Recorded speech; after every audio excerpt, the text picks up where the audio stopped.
Alright, moving on to goal 2. And looks like we've got an average speed goal that we have to reach. Target of 126.8 miles per hour or 204 kph and defeat the GT198 without going off track. Alright, so this one's going to be a single lap head-to-head at Suzuka Grand Prix. And we're starting rolling start. Alright, so that does help out reaching that average speed goal a little bit easier, I suppose, since we're starting out with over the 204 kph that we need. Alright, so let's see how this goes. Let's see if we can bounce from corner to corner through the Suzuka S without losing too much speed. Alright, and then exiting into the Parabolica. And grip is not too bad on this car. And this corner, of course, always give me a bit of trouble because it's sharper than what I think it is. And speaking of sharp corners, we got the hairpin coming up here, losing a bit more speed. Average speed down to 189 and change. And of course, time to build it up again. Alright, and of course we got the faster section remaining here, so hang on to the track here. Racing the full track at the top speed up 270 plus. That should help with the bringing the average speed up. And we're able to make that corner going full throttle. And alright, that bit, I believe, is there's a little bit of tarmac next to the wall on that side. So not considered off track, but unable to overtake the 911 GT198. So let's check out what kind of lap time our opponent got, since mine is 144 and change, and was not enough, obviously. So let's see, 142.6, so we gotta shave off some 2 seconds somewhere. But where?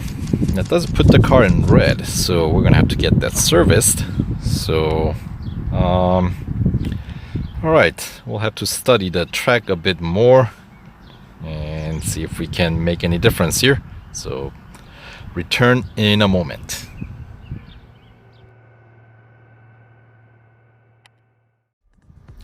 And I am back, and with a few extra upgrades, 15 to be exact.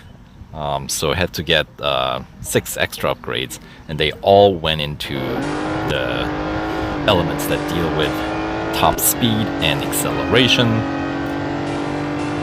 The reason why I went to 15 upgrades here is because I checked the remaining goals in the final stage, since I already have that unlocked, to see if remaining goals were going to be possible with the 9 upgrades that I had previously. And as it turns out, there is a top speed goal at Le Mans in final stage that there was no way I was going to be able to pull that off with anything less than 15 upgrades. So I figured, you know what, 15 is going to be a minimal that I'm going to need to win this car, so why not get 15 and try to see if I can get this get through this goal here at Suzuka of beating the 911 GT1. And as it turns out, even with the 15 upgrades, it was a bit of a struggle. It took me quite a few tries. Same tactics, very similar line, or maybe that's the problem, because I feel like I have a pretty good handle on Suzuka, because obviously this track has been around, has been included in the game since the very beginning. So yeah, so the key is to make sure we can get close in on GT1 by the time we get to that final chicane, so we can get in front. At least with 15 upgrades, I don't know if you can catch up to the GT1 before that point. So there we go. That was a very, very difficult goal, but well, there we go. Eventually managed to get through here. Well, maybe the problem is that Grand Prix circuit, obviously, is pretty long. It's got, you know, every element. You got your Suzuka S, you got your Parabolica, you got your hairpin, right? So there are more locations that you have to nail perfectly. And you know, if you get one right, sometimes you mess up the next, then you know this goal you're not going to be able to get through. So yeah, getting all of them right, not easy to do even when you're familiar with the track.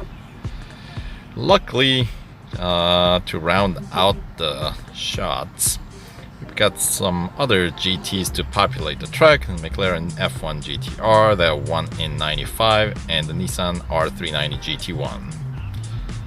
Alright, moving on.